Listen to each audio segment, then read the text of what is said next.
Afternoon, good evening viewers, कैसे हैं आप लोग। स्वागत है आपका शेयर बाजार ज्ञान की एक और वीडियो में। और आज की इस वीडियो में हम बात करने वाले हैं इन्फोसिस लिमिटेड के शेयर के बारे में। इन्फोसिस 1420.1 और ये video is going to be mostly about the technical analysis. मुझे सारे आईटी पैक के अंदर में अगर कोई स्ट्रॉन्गेस्ट काउंटर इस टाइम लग रहा है तो वो इन्फोसिस लग रहा है। तो उसके पीछे क्या रीजन है, टेक्निकल चार्ट्स पे हम बात करेंगे, कंपैरिजन भी करेंगे। तो अगर आप लोग चैनल पे नए हो तो आप चैनल को प्लीज सब्सक्राइब कीजिए ताकि रोज आने वाली वीडियोस आपको लगातार मिलती रहे। तो सबसे पहले जो कंपैरिजन है, मैं इसके वीकली चार्ट की जो क्लोजिंग है इस हफ्ते की, जो पिछला हफ्ता गया है मंडे टू फ्राइडे, उसके बारे में बात करना चाहता हूं। तो यहाँ पे first thing that you can see is एक ग्रीन कैंडल बना है। 2% चला है इस हफ्ते इन्फोसिस का शेयर।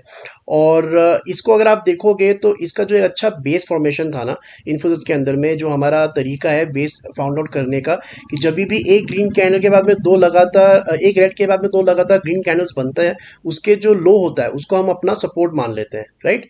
और उसके बाद में दोबारा जब अगली बारी एक रेड कैंडल के बाद में दो ग्रीन कैंडल बनते हैं तो उसको हम अपना सपोर्ट दोबारा शिफ्ट कर लेते हैं। सो जो रिसेंट हमारे को मिला था level in Infosys was around the levels of 1260, 1260। 1260 के बाद में ऐसी कोई अपॉर्चुनिटी मिली नहीं कि उसका सपोर्ट हम ऊपर ट्रेल कर सके। लेकिन इस हफ्ते के कंप्लीट होने के बाद में एक बहुत ही स्ट्रॉन्ग शिफ्ट इन्फोसिस में देखने को मिला है, जहां हमारे को दोबारा से ये रेड ग्रीन ग्रीन का पैटर्न देखने को मिला है। तो हमारा जो बेस है वो यहां से शिफ्ट होकर यहां आ जाएगा। 1260 से शिफ्ट होकर अब जो नया सपोर्ट इन्फोसिस के अंदर बन के आता है वो 1365। सो सीधा 100 रुपए का जंप जो है इसके सपोर्ट में देखने को मिला है। अब 1365 के नीचे का इन्फोसिस मुझे लगता नहीं है। पहली बात तो ये जो हमारा पैटर्न है इसकी वजह से, साथ ही साथ में अगर आप देखोगे तो अभी कंफर्टेबली अपनी 200 वीकली मूविंग एवरेज के ऊपर काम कर रहा है। और 200 वीकली मूविंग एवरेज जो ब्लू लाइन है इस टाइम पे आपको 1310 1315 के करीब देखने को मिल रही है। तो 1365 is a very good support, और उसके बाद में 1310 1315 रॉक बॉटम सपोर्ट। सो 50 रुपए के भीतर 65 से 15 के बीच में आपको मल्टीपल सपोर्ट जो है देखने को मिलते हैं। दूसरी चीज, इस हफ्ते इसने अपने पिछले रेड कैंडल के हाई को भी निकाल दिया, जो कि 1396 1396 1396 का था, उसको भी इसने निकाल दिया है। अब अगली बात जो है इन्फोसिस के अंदर में वो इंपॉर्टेंट क्या है, कि जो इसके अंदर में गिरावट आई थी last month after the guidance was reduced, revenue guidance उन्होंने अपना घटा दिया था, जिसके बाद में हमारे को एक गैप डाउन देखने को मिला था। ठीक है, 20 जुलाई को 1450 के ऊपर में शेयर बंद हुआ था। उसके बाद ओवरनाइट खबर आई और इन्होंने अपना जब रिजल्ट डिक्लेयर किए तो इन्होंने अपना रेवेन्यू गाइडेंस घटा दिया कि आने वाले एक साल के अंदर में हमारा रेवेन्यू गाइडेंस थोड़ा कम रहेगा। उसके बाद में अगली सुबह सीधा 8% शेयर नीचे खुलता है। अब आपको एक बात ध्यान रखनी है हमेशा, कि जब भी शेयर के अंदर में गैप डाउन होता है, ठीक है, एक कोई भी गैप बनता है, गैप अप हो या गैप डाउन हो, अगर वो गैप फुल हो जाता है, अगर वो गैप जो है दोबारा से फिल हो जाता है तो रैली रिज्यूम करती है। ठीक है, तो आप देख सकते हो कि धीरे धीरे धीरे धीरे Infosys is managing to fill this gap up, इससे गैप डाउन। इससे पहले भी जो अप्रैल के महीने में इवेंट आया था, इनका रिजल्ट आया था, तभी भी एक गैप डाउन हमारे को देखने को मिला था, राइट। और उस टाइम पे जब शेयर खुला था अगले दिन तो लगभग 10% नीचे खुला था। उसका गैप फिल करने में शेयर ने अप्रैल से लेकर जुलाई तक का टाइम लगा दिया था, और फाइनली अपनी 200 डेली मूविंग एवरेज के ऊपर में काम करना शुरू कर दिया था। और उसके बाद में ही ये न्यूज आई और गिर गया है। तो अब मेरा मानना यह है कि एक बार ये 1440 निकाल देगा ना, आपको इसमें ठीक ठाक रैली देखने को मिलेगी। बिकॉज ये अप्रैल से जुलाई तक की मेहनत जो थी वो भी पेंडिंग है सारी की सारी। गैप का जो मैं आपसे बात कर रहा हूं उसको कंफर्म करने के लिए अगर आप पीछे जाके देखेंगे ना हिस्टोरिकली, तो इन्फोसिस के अंदर में जो यहाँ पे 2022 की स्टार्टिंग में जहां से ये फॉल की शुरुआत हुई थी, यहाँ पे भी एक रिजल्ट के दिन पे गैप बना था। इस दिन भी जब शेयर बंद हुआ था पिछले दिन, अगले दिन खुला था तो 7% नीचे ओपन हुआ था। और क्योंकि ये गैप फिल नहीं हो पाया over a period of time, March में ये रिजल्ट्स आए थे, शेयर नीचे गिरा। उसके बाद में सितंबर में ऊपर हल्का सा आया, गैप के आसपास में भी नहीं गया।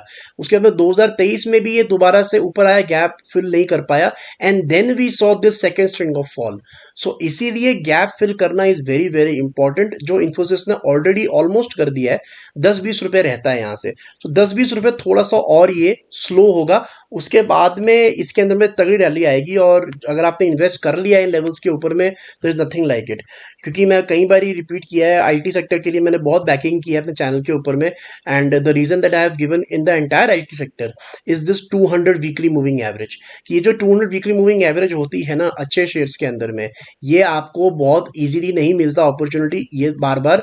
और यहाँ पे अगर आप इन्वेस्ट कर लो तो कर लो, और फिर आपको सालों साल चिंता करने की जरूरत नहीं होती। इन्फोसिस के अंदर में हमारे को 2013, 2017-18 और 2020 में 3-3 साल के गैप में यहाँ मौका मिला इन्वेस्ट करने को, और उसके बाद में अब हमारे को 2023 में मौका मिला है। सो ये मौका छोड़ना नहीं चाहिए आपको, अगर आपने ले रखा है तो वेरी गुड।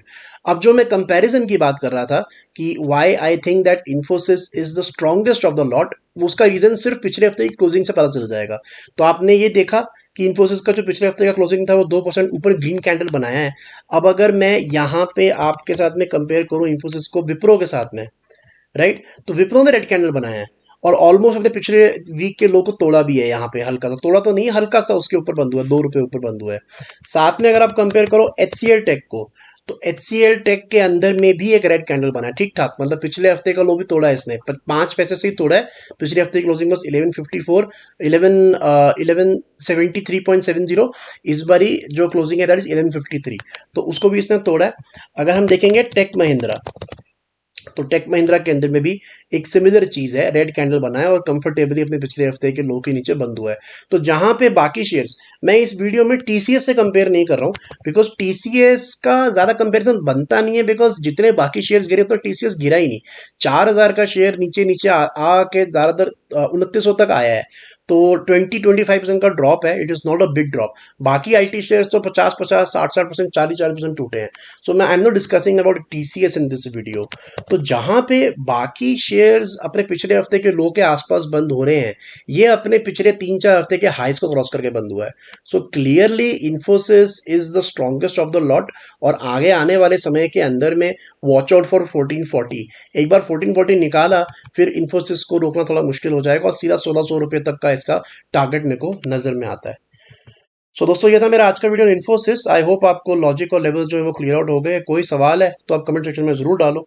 मैं मिलूंगा आपसे अपनी अगली वीडियो में, तब तक आप अपना ख्याल रखें and all the best guys.